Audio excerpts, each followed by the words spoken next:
E aí, gente boa, sejam todos bem-vindos, bem-vindas à nossa Mesa Amarela, o nosso PUCcast da Identidade da PUC Paraná. Bom, eu sou a Laura, host da mesa de hoje, e para o tema que nós vamos conversar, eu digo que eu como para viver. O meu nome é Douglas, eu sou co-host aqui da mesa, e eu entendo que o tema da alimentação é super importante, tanto para a nossa história, como para o nosso dia a dia e também para o nosso futuro.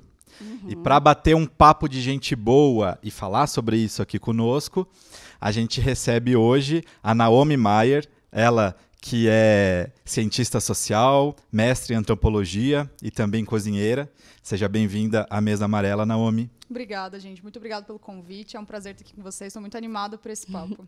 Nós também. E junto com a gente está também a Maeli Pereira, que é estudante do curso de Psicologia aqui na PUC Paraná. Bem-vinda, Maeli. Obrigada, é um prazer estar aqui. Eu acho que vai ser um papo muito bacana. Obrigada pelo convite. A gente está bem feliz com a presença de vocês. E para começar a nossa conversa, nós temos aqui na mesa alguns objetos. Inusitados. Nós temos uma pilha, temos uma agulha de crochê, temos uma trena e uma imagem de uma coruja. Naomi, qual desses objetos te faz lembrar de uma história da sua vida que você pode partilhar aqui com a gente para começarmos a te conhecer um pouco? Bom, parece que não, mas tem muita relação. O objeto que eu vou escolher é a agulha de crochê, que assim como a comida, o ato de estar na cozinha, as mulheres da minha família também, minhas avós principalmente, são ótimas costureiras, tricoteiras e crocheteiras. Então, desde criança, assim como a cozinha foi sempre o lugar que eu ocupei, as agulhas também, assim, sempre. Hoje em dia eu abandonei um pouco, assim, porque a vida acontece, né? Mas eu sempre gostei muito de crochetar, tricotar. E eu acho que diz muito sobre essa circulação de saberes, né? Nessa esfera do feminino, não essencializando as mulheres como essas pessoas que estão sempre na cozinha ou fazendo coisas manuais, mas na minha família isso acontecia, assim, quando uma criança ia nascer, assim como os preparativos para uma festa de batizado, uma festa de primeiro ano, eles sempre envolviam a comida, esse preparo de alimentos. O enxoval. O enxoval também era uma coisa que fazia parte. Então, acho que esses saberes, eles, na minha formação, assim, principalmente na infância, eles andam muito juntos, assim. Fiquei muito feliz de ter um objeto que eu conseguisse fazer um gancho com o tema de hoje. Não, a gente estava montando aqui, eu falei, olha, são objetos inusitados, viu? Vamos ver, vocês já vão pensando aí o que vocês vão falar. E que bom, né? Na minha realidade também é muito isso, assim, né? Essa coisa do manual, do artesanal é muito forte também, né? E é muito forte no feminino, assim. Hoje está se espalhando para tudo quanto é lado, mas em geral é muito do feminino. Muito bem, para conhecer um pouco mais sobre vocês, vou começar com você, Naomi. Como é que começa essa sua vontade de saber sobre alimentação, né? Ele foi tema dos seus estudos, né? E como é que você chega, né? Parece uma pergunta muito óbvia, né? Mas como é que você chega até a comida para começar a falar sobre cultura, enfim, sobre seus estudos? Bom, eu acho que não teria outra trajetória assim possível na minha vida, porque como eu já comecei contando, né, a minha família a comida sempre foi uma coisa muito importante, as minhas duas avós muito cozinheiras, meu pai também é cozinheiro de formação. Então, os meus primeiros empregos foram dentro de cozinha, assim, tipo 14 anos, assim, eu já trabalhava com comida. E aí, quando eu fui estudar ciências sociais, eu queria ser professora de sociologia, assim, eu não fazia imediatamente essa relação, por mais que eu já trabalhasse com alimentação. Mas aí os caminhos foram indo, e quanto mais ciências sociais eu estudava, mais eu conseguia ver a comida como um caminho, justamente uma lente através da qual a gente consegue olhar para as outras coisas. E, ao mesmo tempo, dentro de cozinhas profissionais, é muito comum o alimento ser tratado só como um ingrediente, uma coisa que brotou ali dentro, um meio para o qual você vai conseguir cozinhar algum prato. E a gente pensa muito pouco sobre as relações sociais que estão por trás desse alimento, por quantas mãos esse alimento passou, qual condição essa terra foi dividida, na qual esse alimento cresceu, qual é essa cadeia alimentar que faz a comida chegar dentro da cozinha. Então, acho que as ciências sociais me fazem olhar desse jeito para a comida. E também eu acho que dentro das ciências sociais a comida ela acaba sendo um pouco deixada de lado. A gente se preocupa muito na antropologia com estudos de parentesco, estudos de sociedade, e o alimento fica deixado de lado, assim. Mas no meu entendimento ele é um ótimo caminho para a gente olhar para as coisas e, como foi dito, né, olhar para o passado, para o presente e prospectar um futuro. Então, acho que é isso, assim. Ele é super catalisador, assim, né? E acho que cada povo também vai falar o alimento vai falar por aquele povo, assim, né? Completamente. É uma coisa que eu sempre gosto de dizer, né? Todo mundo precisa comer para sobreviver, mas ninguém come do mesmo jeito. Assim, todos os homo sapiens precisam comer para viver, mas o ato de se alimentar ele acontece de jeitos Muito completamente próprio. diferentes no mundo inteiro.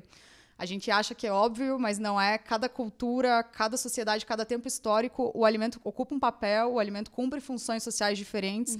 E aí, quando a gente olha através das ciências sociais, da antropologia, para essa história do alimento, a gente consegue perceber todas essas questões, né? Que legal.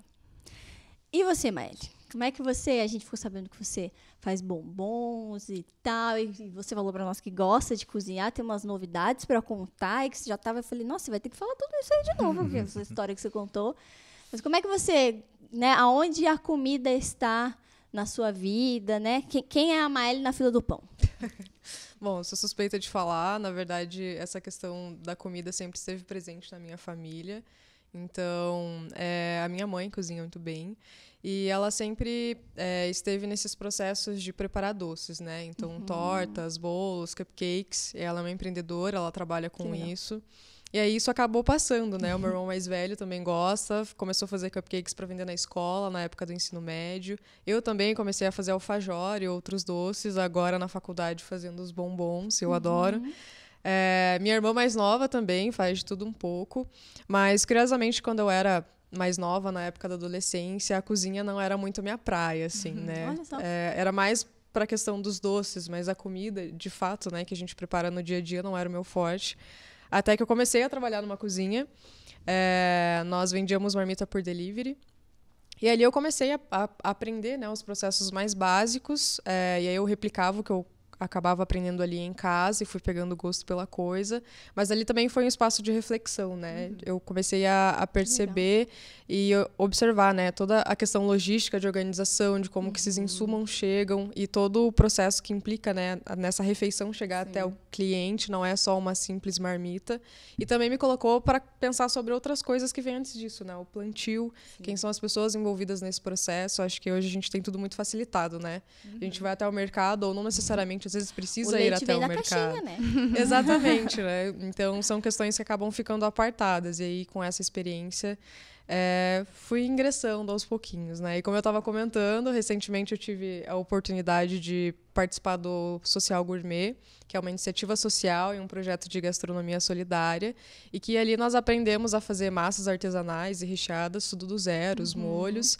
Então, foi uma experiência imersiva, assim, na cozinha. Foi uma semana de curso, e ali a gente aprendeu várias coisas, e eu saí dali, né, com os olhos brilhando, ainda mais encantada pela cozinha e pensando em futuramente fazer algum curso na área e continuar trabalhando com isso.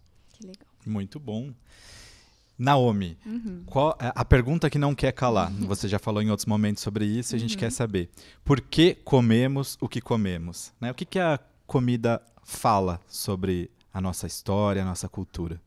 Bom, eu acho que o jeito mais óbvio de responder essa pergunta, ele não escapa da dimensão individual, né? Então a gente pode falar, eu, por exemplo, eu não como carne, não como coisas de origem animal, porque é consonante com a minha ideologia, com a minha prática política, mas quando a gente escapa dessa dimensão do indivíduo e olha para uma dimensão coletiva, a comida ela diz respeito a muitas outras coisas, né? A gente come o que come por questões que são tanto identitárias quanto mnemônicas de memória, religiosas, tem gente que tem restrição alimentar por conta de religião, questões ideológicas, como eu disse, geográficas, a gente come o que está disponível num certo raio geográfico também, questões econômicas, a gente come aquilo que a gente consegue comprar ou deixa de comer aquilo que a gente não consegue comprar. Então, eu acho que a gente come o que come muito menos por uma dimensão individual, das escolhas individuais, e muito mais por uma questão social, pela sociedade na qual a gente está inserido, e aí dá pano para manga, né? Porque eles se desdobram em todas essas dimensões, que são tanto... Tem a ver com todas essas dimensões que eu mencionei antes, né? Então, eu acho que a gente come o que come porque está inserido numa certa cultura, faz parte de uma certa sociedade. E acho que, na minha percepção, assim, como cientista social, fica muito pouco para a dimensão individual. Assim, a gente acha que tem muita escolha, assim, mas elas são muito determinadas por todos esses fatores, né?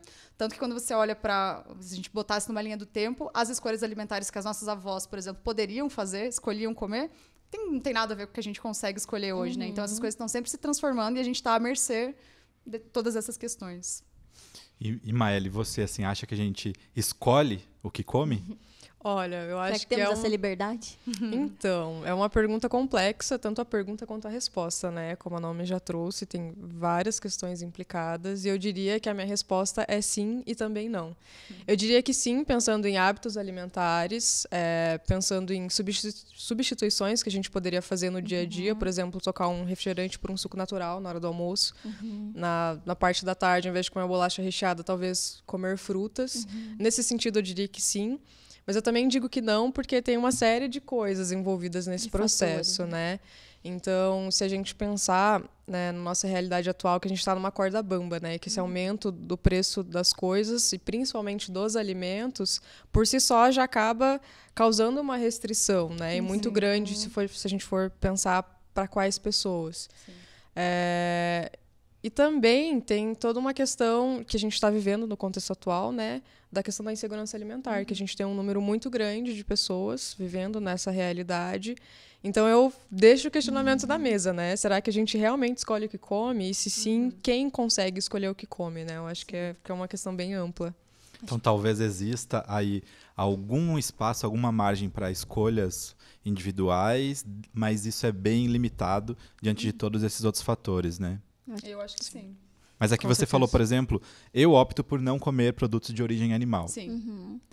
E estas opções, inclusive, né, assim, o fato de você visualizar esta possibilidade, conseguir optar Sim. por isso, também varia conforme os momentos, né? Talvez em outros contextos ou outros momentos históricos, você não teria esta mesma Com possibilidade. certeza. Nem a possibilidade de talvez nem fizesse essa opção, assim, assim, antropologicamente eu não acho errado animais comerem animais, mas eu não acho certo o jeito com o qual a gente trata os animais na nossa sociedade.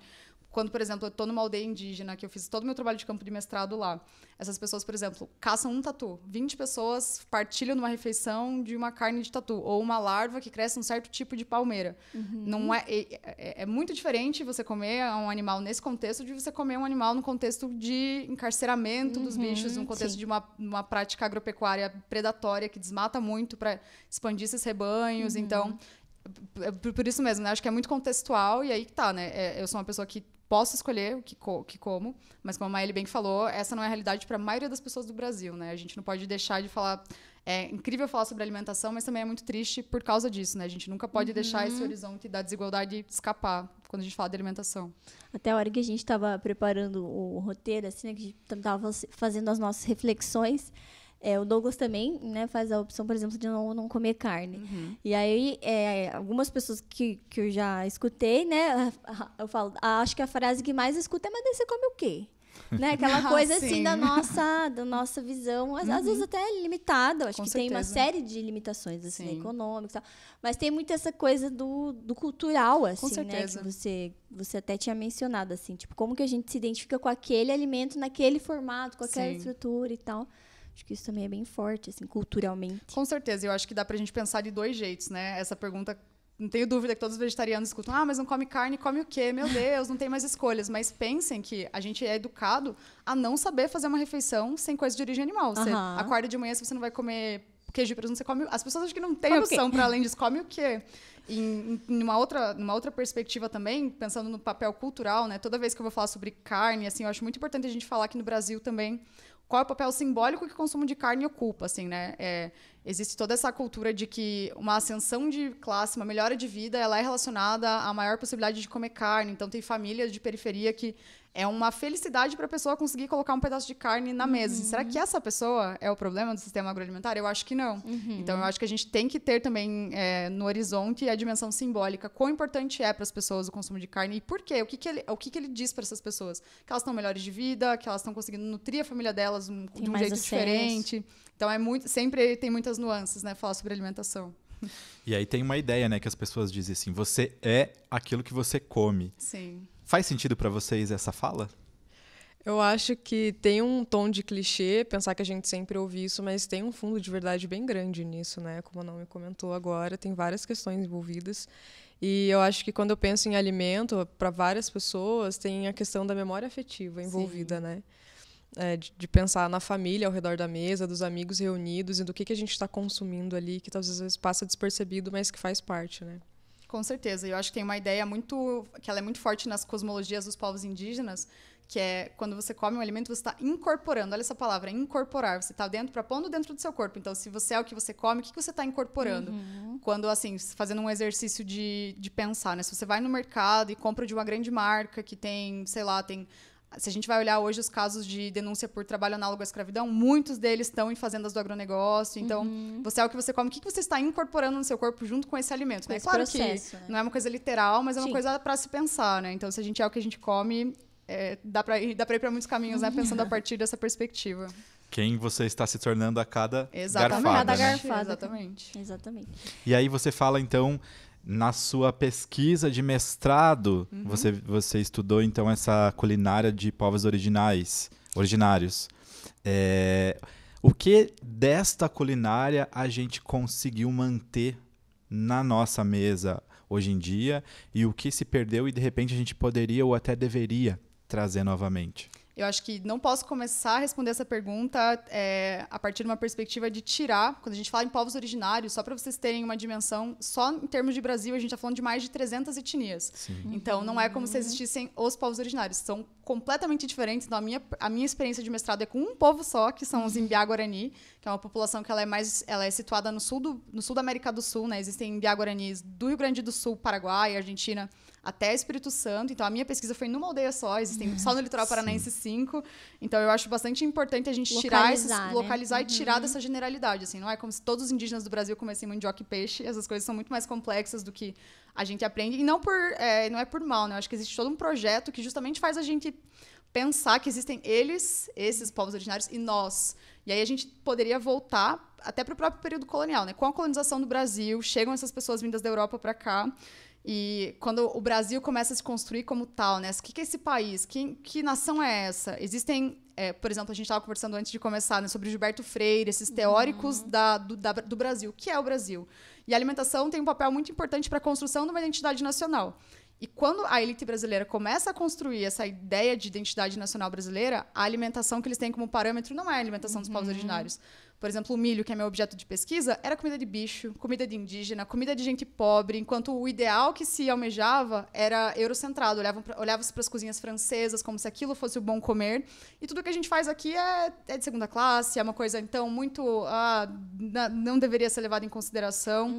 Então, eu acho que o que a gente deveria... eu acho que nem é uma questão de o que tem na mesa originária, que não tem na nossa, mas assim, quanto de povos originários tem na nossa mesa a gente nem sabe. Nem sabe que é de origem ameríndia, nem sabe que é de povos originários, justamente porque é um projeto, né? Um projeto colonial que a gente vê aí, ele foi se transformando, virou indústria alimentar, mas hoje a gente muito se perdeu. Por exemplo, o milho é um ótimo exemplo sobre isso, né? A gente pensa que milho é uma coisa assim de comida de caipira, comida do interior do Brasil. Toda essa região, que alguns teóricos chamam até de paulistânia, que englobaria todo o Paraná, até Minas Gerais. Os povos que a gente chama, os caipiras, as pessoas do interior, eles aprenderam com os povos ameríndios, tupi-guarani, que são os guarani de hoje, a plantar esse milho, todas as tecnologias do milho, de transformar esse milho em alimento, monjolos à base d'água, técnicas de fermentação, que com a industrialização foram se perdendo. E acho que se perde muito mais do que essas tecnologias que são tão antigas, mas se perdem também possibilidade de sabor.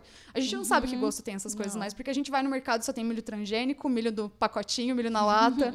Então, por mais que seja um insumo que é de origem ameríndia, a gente deixa isso se perder. E levando esse argumento assim para outros exemplos, existem muitos alimentos que eles são frutos de tecnologias desses povos originários que a gente nem sabe que são brasileiros ou sul-americanos, latino-americanos.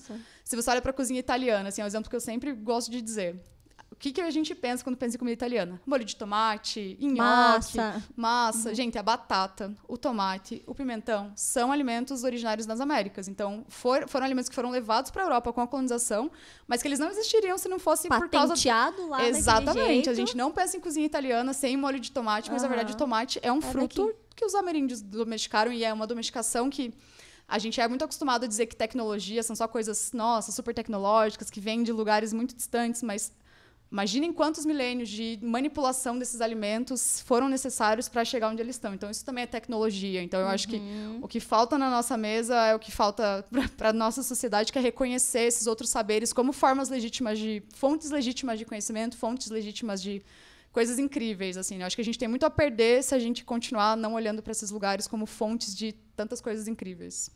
E é legal que quando a gente estava preparando, a gente, né, eu escutava assim, você falando sobre uma diversidade imensa, assim, de números de sementes, assim, de milho. Eu falei, nossa, eu achava que o milho era só aquele lá mesmo. Só aquele amarelinho lá, não é? Aquele lá não. E assim, e o quanto, muito isso que você falou, né? O quanto que a gente perde de experiência, assim, né? De experiência com outras formas de estética, no paladar, assim, acho que tem muito isso, assim, que é forte, né? E como que surgiu, emendando um pouquinho essa pergunta, como que surgiu, assim, essa vontade de pesquisar? Você falou que viveu a sua infância lá em Paranaguá e tal. Então, era, tipo, ali, né? Teu vizinho, assim. Meu vizinho que eu nem sabia que existia. Assim. Meu avô trabalhou no Porto de Paranaguá e a ilha na qual eu fiz meu trabalho de mestrado, ela fica, sério, assim, 200 metros do Porto de Paranaguá. Eu nem sabia que tinha uma terra indígena ali. Quem dirá que essas pessoas estavam ali há tanto tempo. Então, a minha pesquisa, originalmente, eu ia dar conta de ver como essas pessoas, como esses povos indígenas, os Guaranis, se relacionavam com o Porto na chave da transformação alimentar. Como a presença... Imagine, gente, o Porto de Paranaguá é o maior exportador graneleiro da América Latina. Assim, você está ali na aldeia, você fica vendo o navio passar sem parar, levando soja para todo canto do mundo. E essas pessoas estão ali nessa aldeia mantendo esse cultivo de milho, né? Resistindo, e não é uma coisa muito quantitativa, ela é muito mais qualitativa, é muito importante para eles manterem isso. Então, é pouco racional, assim, eu não consigo explicar minha trajetória de um jeito muito... Foram acontecendo, assim, as coisas, e imagina, quando começou a pandemia, eu estava na aldeia, assim, eu tive que voltar, a FUNAI deixou proibido o acesso enquanto a vacina não existisse. Então, a minha pesquisa de mestrado, eu tive a sorte de acompanhar o primeiro plantio de uma aldeia nova que surgiu nessa terra indígena. Então, a partir disso, eu me coloquei para pensar sobre... quando a gente tá pensando na chave da antropologia, se diz muito em cosmologias, né? O que é uma cosmologia? É um jeito de olhar para o mundo. E quando eu estava ali naquela aldeia, onde essas pessoas têm tanto carinho com essa semente de milho, fazem tanto esforço para se manter ali, mesmo com toda essa pressão, né? Eles chamam a gente que é branco de Juruá, que é Juruá, quando chegaram os portugueses, eles tinham barba, e Juruá é pelo no rosto, então quem é não indígena é Juruá. Então, como essa cosmologia ali coexiste com essa cosmologia do Porto, assim, essa cosmologia que faz com que a comida seja uma mercadoria, porque essa soja que sai do Porto ali, ela vai virar ração de animal, ela vira outras coisas muito distantes. Então, como esses dois mundos estão em conflito, esses dois mundos estão em disputa. E é claro que é uma questão que ela é muito ampla, mas ela se verifica assim, em pequenos espaços, né? Então, a minha pesquisa foi mais ou menos isso, e o milho foi o caminho assim, que me levou para pensar sobre isso. Sim. E quando você era pequena, assim, você sabia, já era já eram terras indígenas? E aí você escutava sobre muito eles pouco, lá? Muito pouco, assim, eu acho que tem todo um estigma, né, sobre populações populações indígenas. Assim. Eu acho que tem gente que nem sabe que tem povos indígenas no sul do Brasil, né? A gente acha que povo indígena é aquela coisa que tá lá na Amazônia, lá longe, e nem acha que é uma coisa que gente tem uma aldeia urbana aqui em Piraquara, assim, então essas pessoas sempre estiveram aqui, talvez a gente não olhe para elas com olhos de dignidade, com olhos de reconhecimento, assim, mas elas sempre estiveram. E depois que eu cresci e comecei a estudar, eu comecei a perceber quanto dessa influência tinha na alimentação que eu tinha quando eu era criança. Por exemplo, farinha de mandioca, todas essas questões, assim, são tecnologias que esses povos mantêm há muito tempo e a gente acaba solapando, assim, não consegue fazer esse caminho de retraçar, não dar os créditos devidos aí a quem desenvolveu essa tecnologia mesmo, né? Então, acho que é mais ou menos isso. Nossa, muito legal. E você comentou, né, que de lá eles percebem todo o movimento do porto com essa quantidade de grãos circulando, enquanto estão, né, na realidade de resistência, como vocês colocaram, né, com os próprios grãos. E eles trouxeram para ti, assim, fala sobre isso? Sim. Qual é a sensação que eles te relataram ao visualizar esse movimento todo?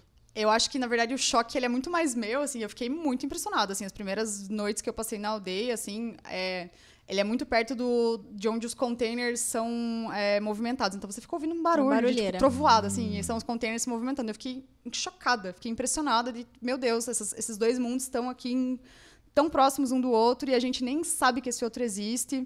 E, de novo, né, assim como a gente estava falando sobre como a comida... Existe todo um projeto de apagamento. É um projeto, assim. Claro. Essas pessoas não são consideradas, elas não são benquistas, elas vão para a cidade, elas são relegadas, elas não têm essa importância. Então, eu acho que o grande choque, ele foi meu mesmo, assim. Eu acho que essas pessoas estão há 500 anos em contato com o colonizador e elas estão aí resistindo, se adaptando. E a gente tem até é comum, assim, né? A gente olhar para os povos indígenas, nossa, coitados, estão ali. Mas eles são agentes da própria história também, eles reagem à violência colonial. Então, eu acho que realmente o choque foi muito mais meu, assim, de nunca ter me dado conta de como essas coisas são tão próximas do que qualquer outra coisa, sabe? E imagino que se a gente for hoje lá para Paranaguá e conversar com, sei lá, com adolescentes, com jovens nas escolas, talvez eles nem saibam, né? Ainda hoje, né, da existência das aldeias ou tem ali. um estigma, alguma coisa. Com certeza. Muito bem. Eu acho que esse ponto que vou retomar um pouco a sua fala também, Maeli, quando você fala assim que você vem de uma família de empreendedores e nessa área alimentar, assim, né, que de várias formas, do pequeno, né, de vender na escola, assim, e você mesmo também faz aqui na faculdade e tal. Você acha nesse processo, assim, né, que a comida é política, assim, quando a gente fala de acesso, quando a gente fala de escolhas, quando a gente fala de saberes que a gente acessa e saberes que a gente não acessa, né? Também com uma intenção. Sim. Você acha que a comida ela é política? Ela faz um papel político nesse aspecto? Com certeza, eu acho que tudo que foi falado até aqui agora só reforça, né? Na verdade, é uma afirmação, acho que tudo é político, inclusive a comida, né? Pensando em tudo que a gente está conversando, eu fico pensando no meu tempo de escola, de que a gente não estuda sobre isso, não se fala sobre. E principalmente envolvendo a comida, né? Sim. E quando a gente fala de quais foram os povos que começaram a desenvolver e que começaram todas essas tecnologias, a gente fala de uma forma muito superficial e não se dá esse valor. Então, conforme a gente vai crescendo, tudo isso vai caminhando para outros lugares, né? Então, pensar, por exemplo, nos estigmas que a gente tem em relação à comida, da carne, por exemplo, ou até, enfim, de outras coisas que a gente só sabe e só ingere daquele formato, daquela forma. E nem se questiona do porquê, né? Sim. Até em questões culturais, né? Até então, antes da gente começar esse bate-papo, eu nunca tinha pensado com mais afinco na influência que tem do que os meus avós comiam para o que eu como hoje, por exemplo. Os meus avós trabalharam na roça durante muitos anos. Então, é uma realidade que não está muito distante, mas que ainda assim tem esse apagamento, né? Tem esse espaçamento de uma geração para outra, que várias coisas vão se perdendo no caminho, né? E que algumas comidas vão te classificando, né? Eu sempre achei curioso. Sempre me perguntei por quê. Consumir até alguns tipos de alguns pedaços da carne é ok. Aí outros pedaços parece que tem... Não, esse aqui Gente, não... veio do mesmo bicho. Exatamente. Exatamente. Mas eu também nunca... Não, mas esse aqui eu não gosto. Mas você já comeu? Não, nunca comi. Mas não sei. Sabe? Essa coisa assim que você não sabe de onde que vem, mas vem de algum lugar, assim. Acho que isso fala muito sobre a nossa história, sobre... Com certeza. De onde a gente vem, assim. Eu acho que são espaços diferentes também, né? Quando a gente fala de comida, a gente está falando de várias coisas. Não só do que a gente consome no dia a dia, dentro de casa, mas em restaurantes, em lugares fora. Quem são as pessoas que têm acesso a isso de fato? E aí, quando você vai até lá, o que você está comendo? É um prato daqui? É um prato de fora? É de outro estado? É de outro país? Qual é o valor disso? Qual é o preço disso, né? Que são coisas distintas. Eu acho que tem várias questões implicadas aí que, enfim, muito pano pra manga. E falando sobre, assim, né, como que o que a gente come, eu já tinha escutado essas coisas que fica na moda, né? Porque você tem que comer a dieta do Mediterrâneo, não se dá conta. E aí você fica assim... esquisito, mas a gente não tá lá, né? A gente tá aqui. e aí uma vez, escutando um podcast, ela falou assim, cara, não é isso, assim, né? Aquilo que é plantado em um determinado local, com um determinado povo, que tem uma determinada cultura, é para ser saboreado por aquelas pessoas, assim, né? Mas eu acho que tem muito uma ligação dessa colonização mesmo, assim, né? De que o europeu, enfim, aquilo que foi criado lá, que é o gostoso, assim, né? Que é o bom comer, que você cita algumas vezes, e aí a gente nega aquilo que a gente poderia comer aqui. Faz sentido, assim, essa fala de, gente, esqueça a dieta de não sei de onde, né? Vamos olhar para a nossa dieta, para aquilo que a gente tem aqui para comer. Acho que tem muitos pontos que a gente pode conversar a partir dessa coisa que é muito curiosa, né? O primeiro deles é pensar que trocas entre culturas sempre existiram. Antes do colonizador chegar aqui, esses povos indígenas já trocavam saberes. Povos de vários lugares do mundo sempre trocaram coisas. Mas aí, quando a gente está numa lógica capitalista, que adora transformar tudo em mercadoria, aí a gente tem que ter olhos atentos, né? Tipo, Quantas e quantas dietas da moda, gente? Dá pra gente ficar aqui o resto do dia listando dietas que, nossa, não, agora o ovo não sei o quê, agora a dieta mediterrânea, agora low carb, agora a dieta paleolítica. Até porque uma hora pode, essa dieta é melhor, depois não, ela é a pior. Ovo pode, depois ovo não pode, não sei o quê. Agora é limão, agora exatamente, assim, então eu acho que tem essa dimensão das trocas culturais que eu acho que a gente tem que cuidar para não escorregar para um lugar de quase um purismo, assim, de não, só pode comer, eu sou daqui, só vou comer isso, porque trocas culturais sempre existiram. Mas, por outro lado, a gente tem que cuidar quem que está fazendo essa narrativa, né? Como que esse discurso está sendo movimentado. E, nossa, quando a gente está falando de dieta, é uma indústria milionária, né? Interessa a muitas pessoas que ganham muito dinheiro com isso, seja indústrias alimentares que estão vendendo um negocinho agora com selo de, sei lá, mediterrâneo. Acho que a comida vegana é um grande exemplo disso, né? Tudo vira... Sim. Comida vegana, gente, é arroz e feijão, assim, isso é um alimento vegetal. Mas aí, quando vai para a prateleira de mercado com um selinho ali bonitinho, custa uma fortuna... Eu acho que muito facilmente as coisas viram produto. E o alimento é, justamente por ser essa coisa que todo mundo precisa, todos os dias, ele é uma vítima muito potencial, assim, para ser transformado em mercadoria, né? E aí, é claro, né? Todas as culturas, por exemplo, a gente não sabe nada sobre esses povos mediterrâneos, mas a gente acha que comendo azeite de oliva e tomate, que nem é de lá, a gente está comendo uma coisa mediterrânea. Vai viver até 120 anos. Exato, assim. Então, é isso, né? Eu acho que nesse processo de mercantilizar esses saberes alimentares, tem todo um esvaziamento. A gente não sabe quem são essas pessoas, a gente não sabe que saberes são esses, a gente só sabe uma coisa muito superficial sobre isso, né? Fez um recorte daquilo. Que virou uma mercadoria muito...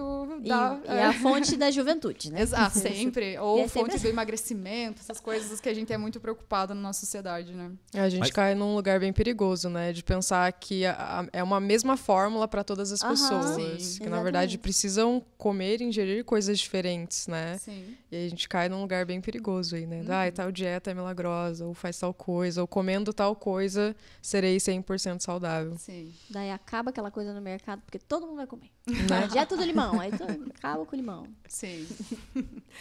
Mas a gente não sabe, por exemplo, quais são, de fato, os alimentos de lá. Assim como no começo você falou que a gente nem sabe quais são os alimentos daqui, né? Não, tem né, nessa visão mais purista, como você comentou, tem que comer o que é daqui. Sim. Mas o que é daqui? Exato. Exatamente. Acho que um bom exemplo é a própria tapioca, né? Que um tempo atrás caiu. Nossa, a tapioca é o substituto do pão francês. O pão francês virou o grande inimigo das dietas e a tapioca virou a salvadora. Gente, tapioca é um alimento indígena, assim, você vai...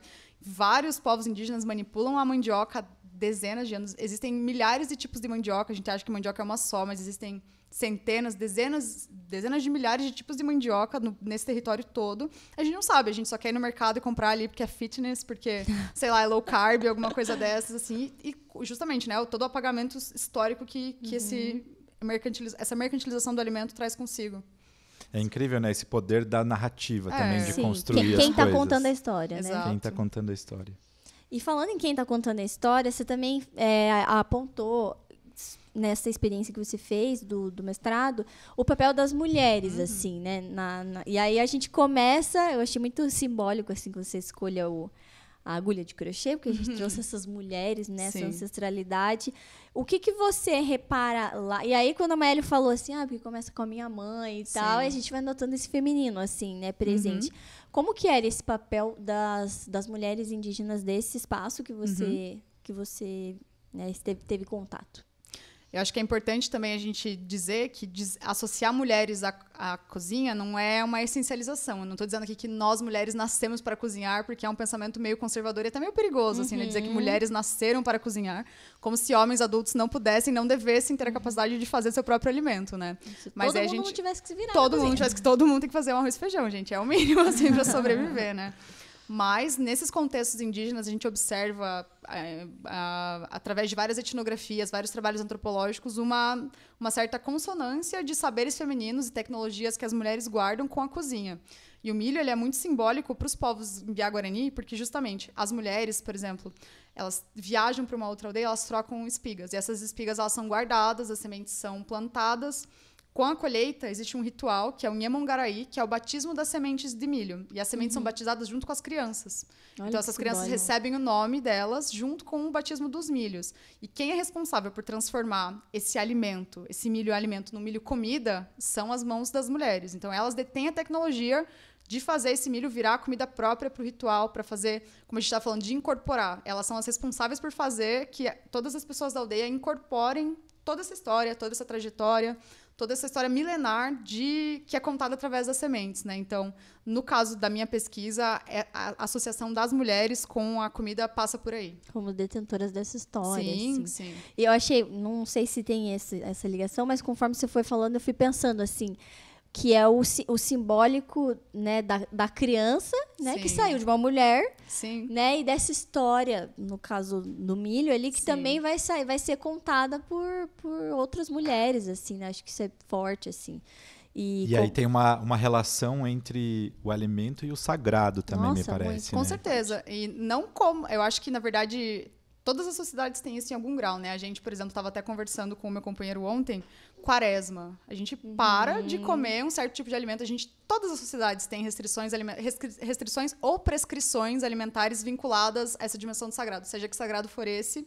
Mas muçulmanos, não é uma coisa só de esses povos que a gente acha, nossa, coisa de gente exótica, alguma coisa assim. Não, todas as sociedades têm prescrições e restrições alimentares que são ligadas a outras questões. Então, acho que o exemplo, né? Tem religiões que não comem porco, tem religiões que, enfim, várias restrições, prescrições alimentares, períodos do ano que você tem que fazer jejum, períodos que você não pode comer, só pode comer peixe. Então, é uma coisa que está presente no nosso cotidiano, mas acho que a gente não se atenta muito a isso, né? Não, é muito forte. É mais um dos apagamentos, né? Porque se a gente Exato. pensar, isso também demonstra a diversidade, a pluralidade, né? Sim. Do planeta, assim, Sim. de expressões, desde a comida, né? Sim. Quantas coisas existem e a gente nem sabe, Sim. e a gente vai passar a vida inteira e nem vai saber, Sim. Até a religiosidade. as religiosidades. Sim. Sim. E você, Maélia, acho que como que você trouxe, assim, né, esse lugar da sua mãe que empreende e tal. Você também tem outras histórias, assim, de outras mulheres que estiveram envolvidas, que tinham esse papel. E muitas vezes as mulheres, elas fazem também esse papel de, junto com seus companheiros ou não, assim, né, de fazer a manutenção do lar, assim. E fazer a manutenção do lar passa primordialmente com alimentar-se, Sim. assim, né? Você tem alguma outra referência, assim, de feminino? Tenho muito da minha família, na verdade, né? As minhas tias também, como eu tinha comentado, para mim tem muito essa relação da memória afetiva, né? Então eu me recordo, quando eu era criança, a gente recebia muitas visitas em casa e era minha mãe que sempre estava na cozinha organizando e preparando tudo. E era um momento de afeto, né? Todo mundo sentar à roda da mesa, assim, de partilhar memórias, histórias, emoções ali, né? E eu também fico pensando nos eventos festivos, né? Que a gente reúne a família, né? Final de ano. Era muito simbólico, né? Eu lembro que cada tia, alguém levava uma sobremesa diferente. E aí tinha o jantar e a gente partilhava de tudo aquilo, né? E a comida era sempre o elo. Então, para mim, vem muito desse lugar afetivo. E de outras, enfim, histórias que a gente ouve, né? De memórias. Eu fico pensando muito em livros de receita. Eu lembro que eu ouvia muito, assim, colegas de escola comentar, né? Que a avó passou para a mãe e a mãe vai passar para a filha Receita um de dia. família. E que essa herança que hoje, atualmente, eu vejo que se perdeu, né? Pelo menos com quem eu converso em relação a isso, a gente não mais ouve falar, né? Com o acesso que a gente tem muito facilitado, que tem os pontos positivos e negativos, a gente se perde essa questão histórica, né? Da herança familiar envolvendo os alimentos. E é curioso que nessas festividades, assim, o alimento sempre se multiplicava de uma maneira maluca, assim, né? Tipo, cada um leva uma coisa e no final a gente tinha, parecia que tinha o dobro de comida e cada um levava um pouco, assim. E aí tinha realmente essa troca, né? Leva um pouco de maionese, não sei o quê e tal. Então, esse lugar do afeto, assim, né? Mas até essa questão dos livros de receitas, né? Agora com a internet, assim, você vai lá e dá um Google e pesquisa uma receita de qualquer coisa. Essa relação dentro da família também, às vezes, pode se perder, né? Com certeza. Com certeza. Quem de nós fala assim, isso aqui é receita da minha avó, assim, né? Cada vez menos a gente tem isso, assim, infelizmente. Sim, esses dias eu fui surpreendida, meu pai chegou em casa com 2 livros de receita que ele comprou de alguém na rua, assim, e me deu de presente. Ele sabe que eu adoro cozinhar. E aquilo me emocionou, assim, me pegou muito de surpresa, né? Porque eu fiquei pensando, né, no todo o simbolismo daquilo. Ele falou, você gosta de cozinhar, o pai viu, lembrou de você. Que legal. E estão lá os livros, assim, nas férias, momentos mais livres, pretendo folhear e, enfim, me aventurar por ali. E vou guardar, né, como lembrança, com certeza, e quem sabe futuramente passar pra frente. Falar, olha, Você vai esse aqui eu começar ganhei. agora, você vai começar agora com esses livros, vai ser a herança da família. Pode ser também. Maeli, e trazendo um pouquinho agora para o seu contexto da formação, né? Você estuda psicologia. Isso. Você vê uma relação assim direta entre alimentação e saúde mental, emocional? Muito. São duas coisas que estão ligadas, são indissociáveis, assim.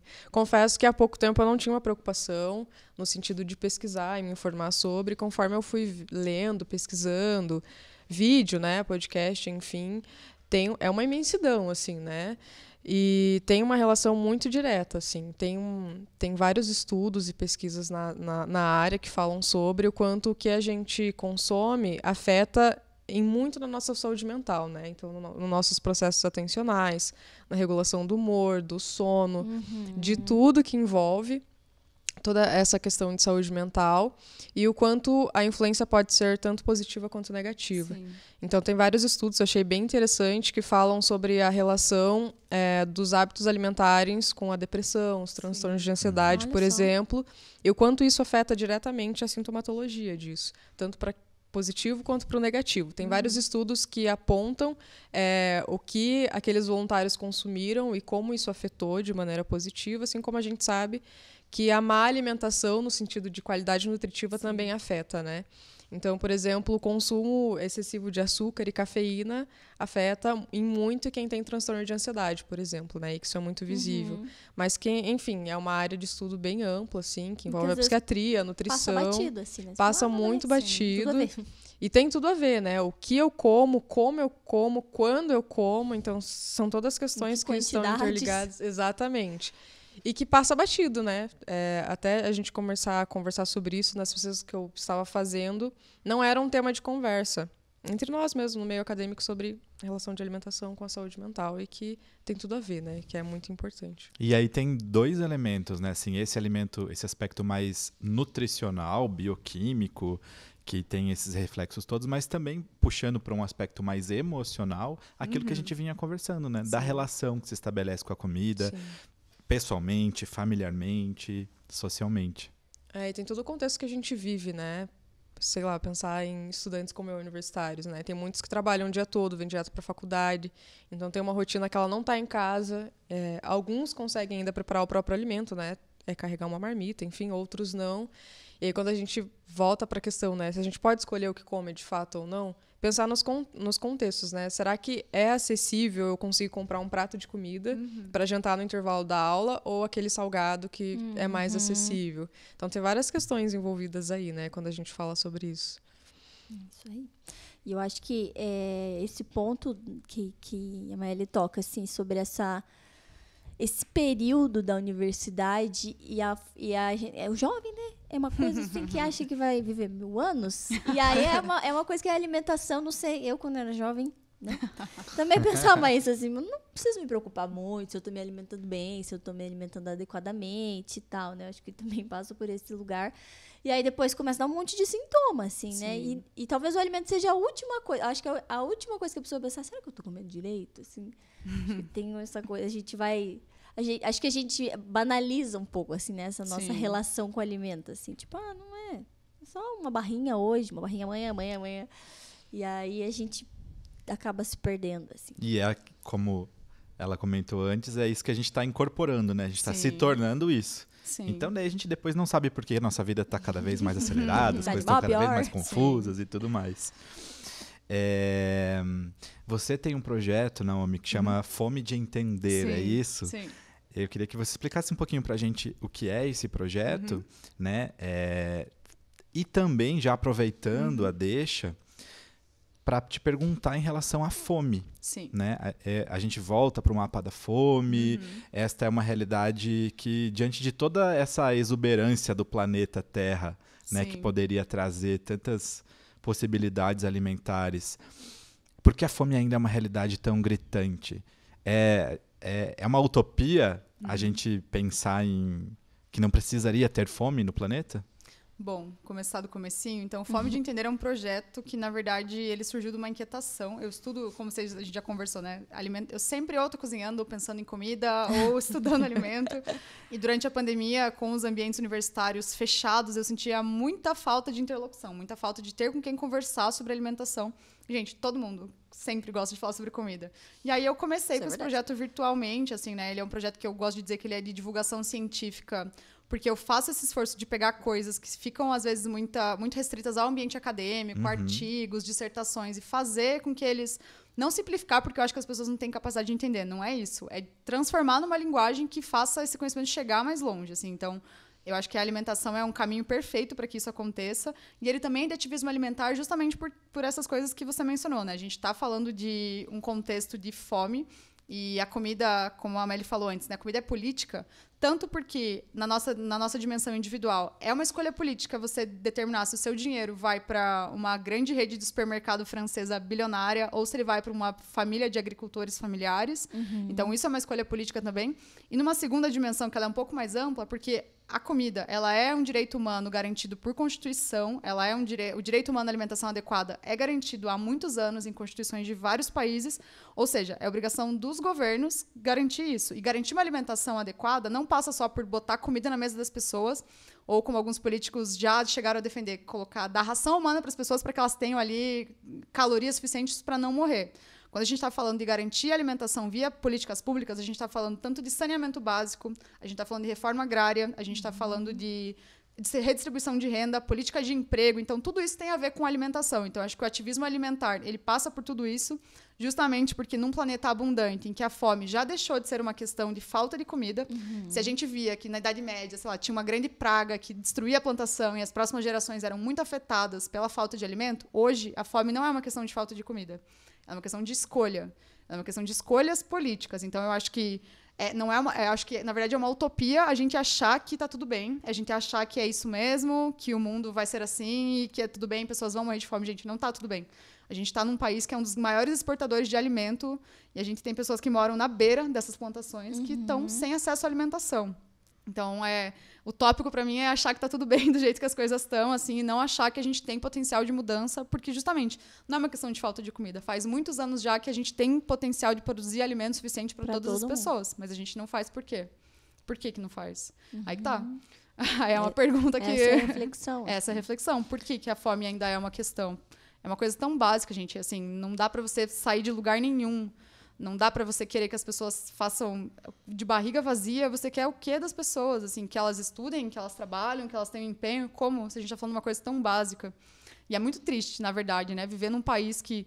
Eu tenho 25 anos. Eu nunca achei que eu ia ver o Brasil do jeito que ele está hoje nisso, assim. E o que a gente pode ver, né? O Douglas bem citou o Mapa da Fome. O Mapa da Fome é um indicador que foi construído pela ONU, né? Pela FAO, que é a ONU para a alimentação. E ele mapeia lugares em que uma parcela da população está abaixo da linha da miséria, ou seja, famélica. Mas, ao mesmo tempo em que o Brasil ter voltado ao Mapa da Fome diz muito sobre a falta de empenho que o governo atual passou a ter nessas políticas públicas todas que eu mencionei, né? Não é só parou de, sei lá, dar comida para as pessoas. Não, teve toda uma série de desinvestimentos em políticas públicas que fizeram com que a gente saísse do Mapa da Fome em 2014, mas não quer dizer que em algum momento ficou bom, porque mesmo que a gente tenha saído do Mapa da Fome como essa coisa... Gente, o Brasil é um país gigantesco, um país continental, e hoje em dia as pesquisas mais atualizadas chamam atenção para o fato de que faz muito mais sentido a gente olhar para manchas de fome no nosso território do que para assim, o país saiu do Mapa da Fome. Existem lugares em que a fome realmente não é mais uma realidade para algumas... E aí que tá, né? Quem? Para quem? Por isso que toda vez que eu vou falar em fome, eu acho importante a gente dar cara, cor, gênero e classe para essas pessoas. A gente olha pesquisas mais atualizadas sobre parâmetros de fome, a gente vê que são mulheres pretas de periferia, mães solo, as maiores vítimas da fome. Então, ao invés de a gente olhar para o país como um todo, eu acho mais efetivo, até em termos de políticas públicas, a gente olhar para quem são essas pessoas que estão passando fome e onde elas estão, por que elas estão passando fome. Eu acho que é um caminho de você conseguir fazer políticas públicas mais certeiras, assim, saber quem são essas pessoas que estão passando fome e conseguir atuar diretamente nisso, né? Então, quando a gente está falando de insegurança alimentar, não é como se de um dia para o outro a pessoa a mesa tá cheia, daí amanhã não vai ter mais nada, assim. A segurança alimentar, ela chega em graus diferentes. Então, o primeiro grau começa a faltar comida qualitativamente, então você passa a ter que fazer uma substituição, assim, antes você conseguia comprar uma coisa X, agora você tem que comprar uma que tem uma qualidade nutricional menos X. Aí o segundo estágio passa a faltar comida para as pessoas adultas da família, e o terceiro estágio, que seria o estágio de fome, é quando as crianças também passam a ter restrição de quantidade. Então ela é uma coisa que ela vem chegando aos poucos e é estarrecedor. De longo prazo. A longo prazo, e se era uma coisa que antes a gente pensava, não, a fome é uma coisa que está lá longe, em algum lugar muito distante. Não é, gente. A gente tem pessoas, você não precisa ir muito longe para achar pessoas que estão em situação de insegurança alimentar. Assim, você olha dados no Brasil hoje, é milhões e milhões, assim, é uma coisa muito, muito grande, né? Então, acho que tudo isso diz muito sobre a fome no Brasil, assim, e por que a gente tem que ser ativista da alimentação. E eu acho que tem esse ponto, né, que, e eu digo por mim, assim, por muito tempo a fome, para mim, era não ter o que comer, assim. Sim. E ela também está nesse lugar de não Sim. comer adequadamente, Sim. assim, né, de não se nutrir adequadamente, assim. E que é isso que a gente comentou, assim, sobre se substituir por pseudo-alimentos, Sim. assim, porque muitas vezes não tem acesso, né? O custo e tudo mais. Então, acho que esse também é um ponto importante, assim, da gente olhar para esse viés, né? E quando a gente fala também de alimentação e saúde mental, a gente vê Sim. esse contexto, né, da importância da alimentação adequada nutricionalmente para a formação da criança, por exemplo, né, no processo dela de crescimento, e quanto isso é importante. E não só de alimentação, enquanto o que aquela pessoa está consumindo de fato, mas nos processos necessários ou que não acontecem para ela ter acesso a essa comida. E que tudo isso faz parte, né? Então é um tema muito complexo e tem várias questões envolvidas e que são políticas e políticas públicas, né? Sim. Que precisam estar atentos a isso e fazer coisas efetivas de fato, né? Para que essas pessoas tenham acesso a um direito básico, que é a alimentação. Mas assim, diante desse contexto de insegurança alimentar, de fome, e a partir dos estudos e das vivências de vocês, quais vocês percebem que seriam, então, assim, as pistas, os passos por onde a gente precisaria percorrer para transformar esse cenário? Bom, eu acho que tem um dado que ele é inescapável quando a gente está falando disso, que é, ao mesmo tempo que nunca se passou tanta fome nos últimos anos no Brasil, os nossos recordes de exportação de commodities agrícolas estão, assim, ano após ano a gente está batendo recorde de exportação e é muito, não precisa, é muito fácil perceber a contradição disso, né? Como que um país que exporta tanta comida está com cada vez mais pessoas numa situação de fome? Então, eu acho que a grande pista a fome não é mais uma questão de Produção. falta comida. Não estamos produzindo comida suficiente. É para onde que essa comida está indo? Que comida é essa que a gente está produzindo, né? Eu gosto de falar também dessa questão de quando a gente pensa que o Brasil é um dos maiores exportadores de soja e milho, isso, beleza, é comida. Mas quando a gente olha para a comida na chave da commodity, né, que é essa coisa que ela é negociada em bolsa de valores, vendida em dólar, boa parte da nossa commodity agroalimentar, ela não serve para alimentar as pessoas. Ela vira ração para a produção de proteína animal, ela vira biocombustível, sei lá, mas ela não é comida exatamente. Então, a gente tem grande parte da nossa área agrícola do Brasil comprometida com essa produção, que não é uma produção de alimento. Enquanto a gente vê aí pessoas agricultoras familiares, que são quem produzem hortaliças, feijão, mandioca, essas pessoas que nos alimentam propriamente. E toda a política pública do Brasil, ela é voltada para beneficiar esses grandes produtores e dificultar a vida de quem realmente está produzindo comida e colocando comida na mesa das pessoas brasileiras. Então, acho que a grande pista é essa, assim, é entender que é uma escolha política. Então, é uma escolha política e a gente tem poder na democracia de minimamente escolher quem são nossos representantes e cobrar deles que isso, de fato, seja uma questão, né? Porque não é possível mesmo que a gente siga achando que está tudo bem, viver num país que é um dos maiores exportadores de alimento em que as pessoas brasileiras passam fome. Acho que esse é um ponto bem importante, assim, Sim. né? A gente pensar. Até a gente chegou a fazer esse destaque, assim, né? Eu achei interessante você usar essa expressão. A monocultura do pensar, do viver e do comer, né? O quanto que é Sim. aquilo que a gente falava lá no começo sobre, eu penso que eu devo comer assim. E aí a gente não explora outras formas, assim, Sim. né? E às vezes a gente esquece que é do pequeno produtor, né? Sim. Isso que você falou, assim, que vai vir o nosso alimento. E aí esquece também de pensar caminhos para chegar até essas pessoas, né? Com certeza. Para conhecer essa diversidade, enfim. Agora, quando a gente fala, por exemplo, né, de agricultura familiar, a gente fala de agroecologia, ou a gente fala, sei lá, de alimentos orgânicos. Sim. É possível que esta produção alimente todas as pessoas? Minha resposta é possível que do jeito que tá, continue, não é. E só para dar os créditos devidos nessa frase das monoculturas do pensar, do viver e do comer, ela é de uma filósofa indiana, que é a Vandana Shiva, que é uma das grandes pensadoras sobre a alimentação no mundo. E justamente o que a Vandana Shiva fala, né? É isso. O que a gente tinha antes dessa grande industrialização da agricultura eram esses modos pequenos. Quando a gente está falando em agroecologia, a agroecologia é um grande guarda-chuva para várias práticas, por exemplo, a agrofloresta, que é uma prática de produção de alimento em consórcios. Então, quando você olha para um campo de monocultura, gente, é a perder de vista um alimento só.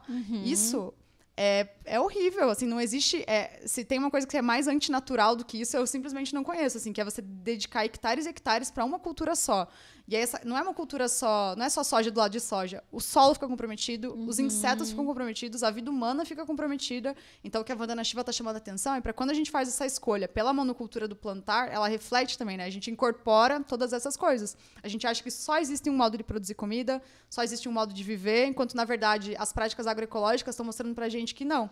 E a gente pode até pensar que orgânico é uma coisa da moda, sei lá, coisa de... Não, é uma coisa que é uma prática milenar de agricultura. A agricultura começou desse jeito. E estranho é o normal de produzir. Exato, estranho é a gente tratar numa cultura, assim. E quando a gente, fazendo um exercício até mais sociológico, assim, filosófico, de pensar, a quem interessa monocultura? A morte da biodiversidade. Ela também é uma morte da biodiversidade que reflete nessa coisa. A gente acha que só existe um jeito de viver, que o homem branco europeu é o certo, só é conhecimento válido que sai das grandes universidades, como se essas pessoas também não fossem produtoras de conhecimento, não tivessem coisas muito importantes, tecnologias muito importantes para dizer. E quando você convive com essas pessoas, você conhece, eu não sei se vocês já foram, assim, por exemplo, numa agrofloresta, em algum lugar que produz esse tipo de alimento. Gente, é incrível a variedade de coisas que se pode produzir em espaços tão pequenos, assim.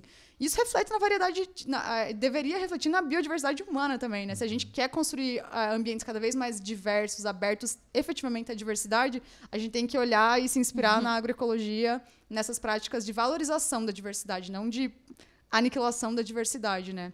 Então, acho que é isso. Legal. E pensando nisso, assim, né? Agora, para a gente também colocar na prática, né? Eu escutei esse podcast, né? Ou esse videocast e tal. Como é que na minha prática, trago para nós todos aqui na mesa, como é que na minha prática eu vou transformando, assim, a forma como eu me relaciono com o alimento, o que eu posso substituir, experimentar, mudar a minha forma de viver, assim, dicas práticas agora para colocar o nosso conhecimento no dia a dia.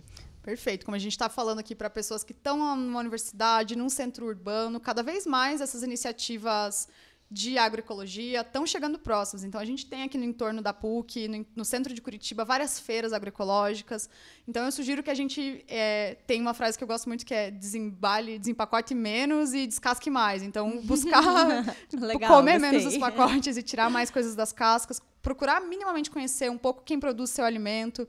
Qualquer feira que você vai, você tá ali com a pessoa que plantou. Essas pessoas têm tanto para ensinar pra gente, de tipo, tá na época de tal coisa. E são diversidades, são saberes que eles são extintos da prateleira do supermercado. A gente tá acostumado a ir no supermercado e todo ano o ano inteiro, achar tomate, achar banana, achar alface, como se só existissem essa meia dúzia de alimentos e como se o ano inteiro a natureza estivesse disposta a produzir esse tipo de alimentação. E quando você vai na feira, você começa a perceber a sazonalidade se acontecendo. Então, no inverno, por exemplo, é uma época que os cítricos estão muito em alta, assim. É a época de colher limão, colher laranja, porque a gente também precisa de mais vitamina C.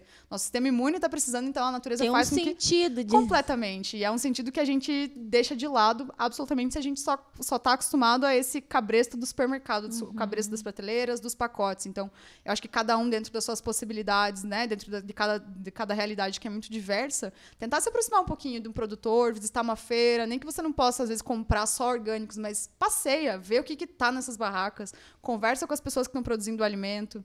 Eu acho que encurtar essa distância que o alimento faz de quem produz até chegar na nossa mesa é um caminho muito legal também, e não só de a gente passar a incorporar coisas mais interessantes, mas também de saber, assim, nossa, o tanto que eu aprendo com gente na feira, assim, não tem universidade que dê conta disso. Não. Eu acho também bem importante pensar nessa relação que a gente tem com a comida em termos de desperdícios também, né? Sim. Tem tanta coisa que a gente pode fazer com um único alimento. E Nossa, a gente tem muita acessibilidade à internet, né? Ah, é nisso. verdade. Então, por exemplo, legumes, cascas. Eu achei mágico que dá para congelar, dá para conservar isso, ferver na água e fazer um caldo de legumes que pode servir de bases para vários pratos e várias opções. Ao invés de cozinhar o risoto na água sem graça, cozinha no caldo de legumes. Ou de comprar um caldo Ou de de comprar legumes um caldo industrializado, né? Que são coisas que geralmente são descartadas, porque a gente não tem essa educação alimentar, né? A gente não pensa conscientemente nessa relação com a comida, né? Então, eu acho que tem várias opções assim que dá para colocar em prática, bem como ela falou, dentro da realidade de cada um, tem possibilidades que a gente pode investigar e acabar implementando no dia a dia, né? Não é uma transformação que se dá de hoje para amanhã. Sim. Eu acho que é todo um processo, né, de entender primeiro, mas que tem várias possibilidades para colocar em prática a partir daí. E outra coisa que acho que para mim fica desta conversa também é esta referência, né, olha para o seu prato. Sim. Você tá a fim de incorporar isso daqui? É isso daqui que você quer se tornar? Pôr pra dentro? É essa referência? Legal, essa é uma boa reflexão. Vai deixar todo mundo que está nos assistindo aí vai pensar se botar pra pensar. Gente, se todo mundo pensar um pouquinho antes de comer, eu já sou uma pessoa muito feliz. Já tô realizada. Uhum. E seguindo nas nossas dicas práticas, para a gente caminhar para o fim do nosso programa, eu queria passar para vocês, se vocês têm alguma indicação para as pessoas que estão nos acompanhando sobre esse tema, coisas para escutar, para ler, para ver, para conversar com os outros. Já ficou a tarefa de conhecer a feira próxima de casa e conversar com os produtores, né? Que mais que vocês teriam para indicar assim, para o pessoal? Nossa, eu tenho muitas indicações, mas pegando esse gancho que a Maeli falou, eu também acho assim, gente, vocês estão na universidade, vocês têm ali minimamente um acesso à internet, procura, o Google tem resposta para muita coisa. Como cozinhar feijão, assim, as pessoas não sabem, vai aprender. E é isso, assim, não é culpa sua que você não sabe cozinhar feijão. A gente está falando aqui a tarde inteira, né? Como isso é um projeto de afastar a gente dessa prática do alimento. A gente acha que cozinhar é perder tempo. Então, acho que talvez tentar transformar esse espaço que a comida tem no nosso dia a dia. E aí eu tenho algumas indicações de pessoas que fazem, assim como eu tento fazer, uma divulgação de jeitos diferentes de comer, né? Por exemplo, a Neide Rigo, que é uma nutricionista formada pela USP, ela tem um blog que é o Come-se, e ela também está no Instagram, e ela ensina a comer plantas alimentícias não convencionais, ensina a fazer muita coisa com mandioca, fazer pão. Tem o Matos de Comer, que é um menino muito bacana, que também, né, nessa pegada de... A gente come alface americana, uva japonesa, não sei o quê, e não sabe que o matinho que cresce no nosso meio-fio é comida também. Então, ele faz esse projeto de reeducação.